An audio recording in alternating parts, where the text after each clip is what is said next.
أعوذ بالله من الشيطان الرجيم. بسم الله الرحمن الرحيم.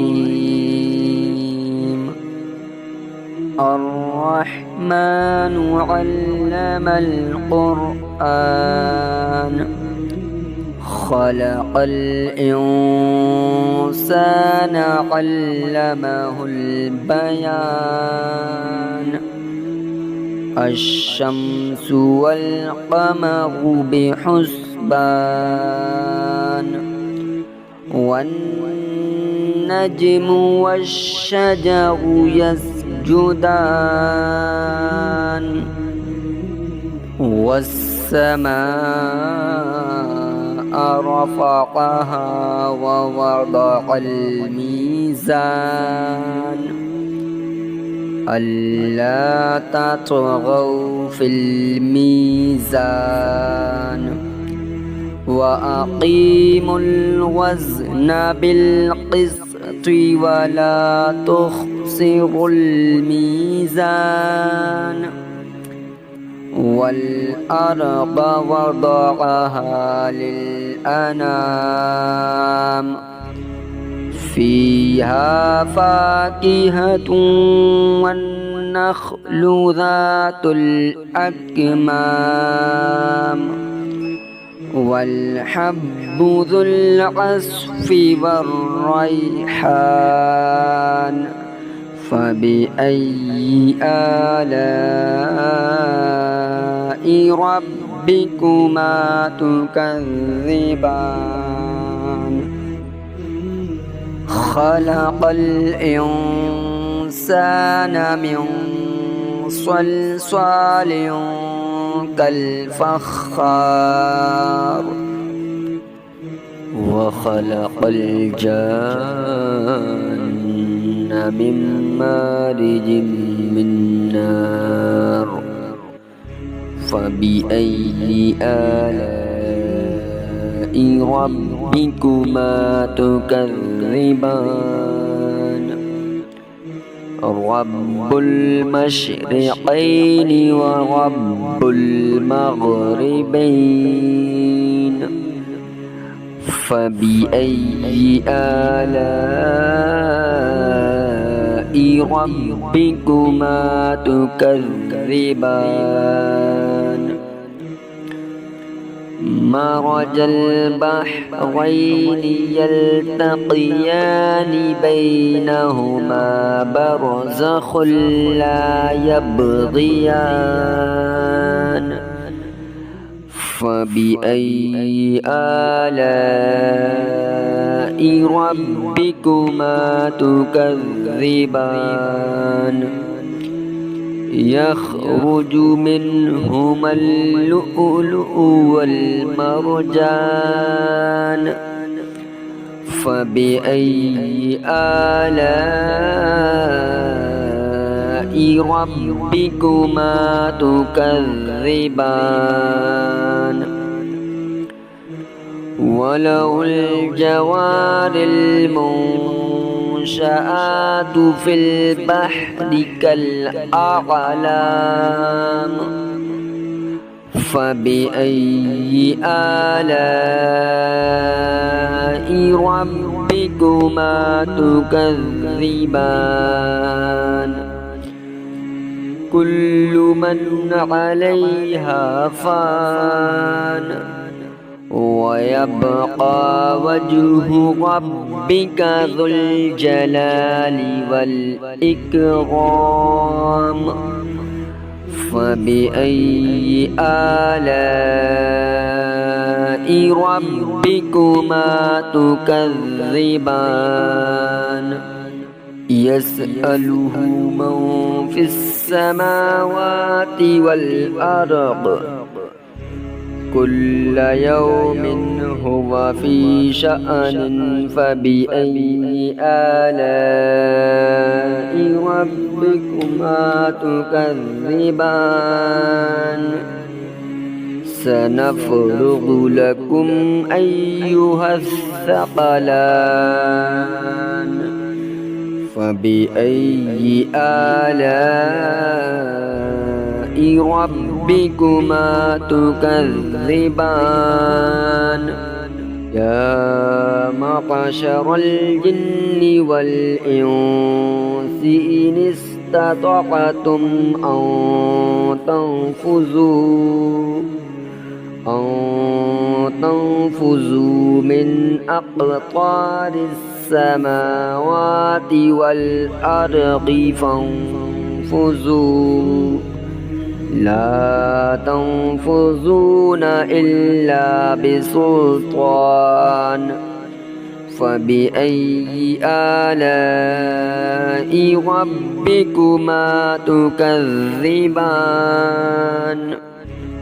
يرسل عليكما شواظ من نار ونحاس فلا تنتصران فبأي آلاء ربكما تكذبان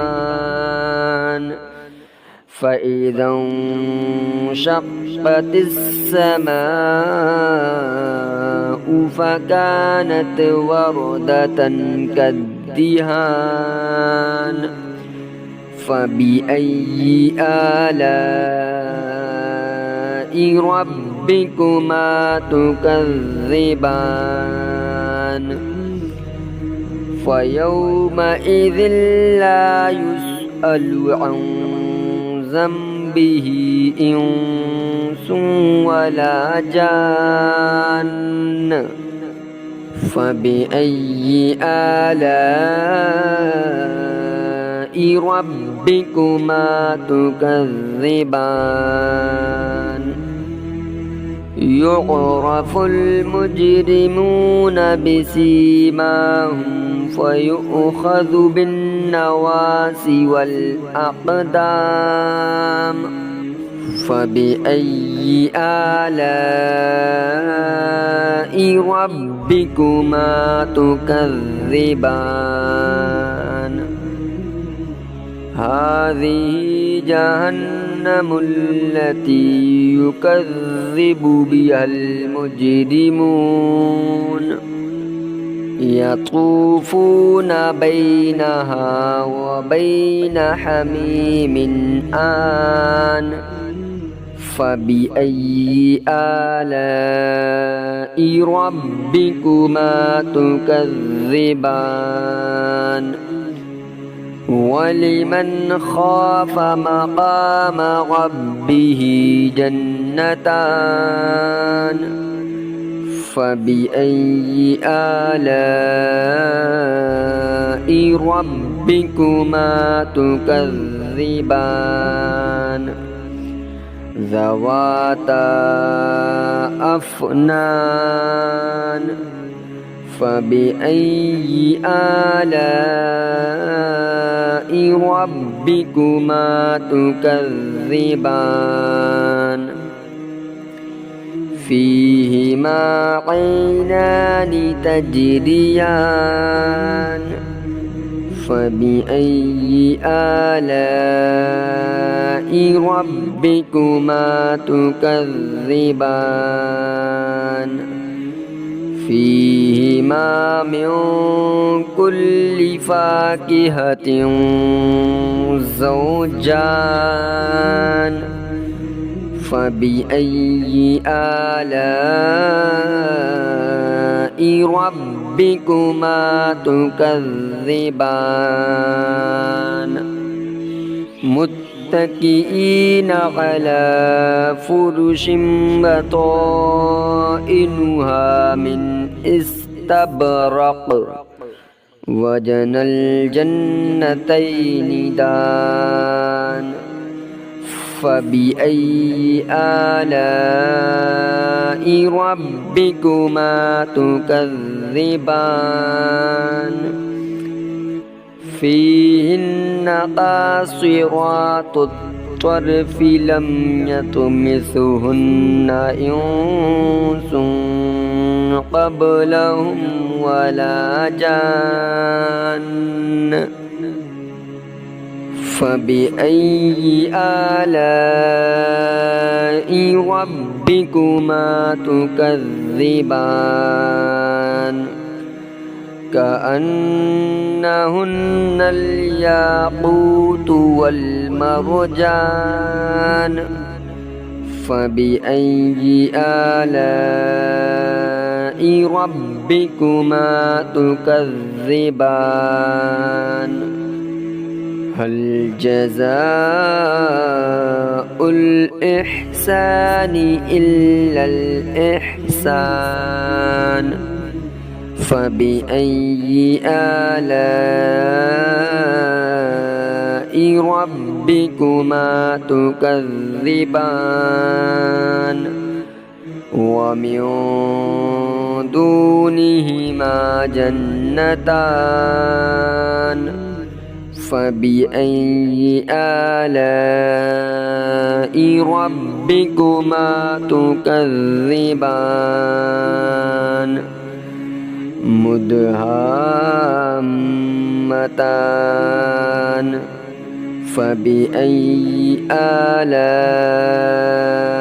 ربكما تكذبان فيهما عينان نضاختان فبأي آلاء ربكما تكذبان فيهما فاكهة ونخل ورمان فبأي آلاء ربكما تكذبان فيهن خيرات حسان فبأي آلاء ربكما تكذبان حور مقصورات في الخيام فبأي آلاء ربكما تكذبان لم يطمثهن إنس قبلهم ولا جان فبأي آلاء ربكما تكذبان متكئين على رفرف خضر وعبقري حسان فبأي آلاء ربكما تكذبان تبارك اسم ربك ذي الجلال والإكرام